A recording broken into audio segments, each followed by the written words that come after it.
Salve a tutti! Se questo cartone animato non è come quelli della Pixar, beh, è perché questo è finanziato con i minibot. Cosa sono i minibot? Sono dei titoli di Stato con cui l'attuale governo italiano immagina di pagare i debiti della pubblica amministrazione. Peccato che siano illegali!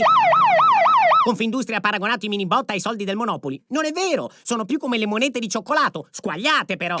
L'inventore dei minibot è Claudio Borghi della Lega, che in questi giorni ha pubblicato su Twitter il minibot da 100 euro con la faccia di Enrico Mattei, quello da 5 euro con l'urlo di Tardelli e quello da 20 euro con Oriana Fallaci. Il minibot da 49 milioni di euro invece avrà la faccia di Matteo Salvini. Secondo molti i minibot sono solo l'anticamera per l'uscita dall'euro. Il governo però ha rassicurato: non torneremo alla lira, ma direttamente al baratto.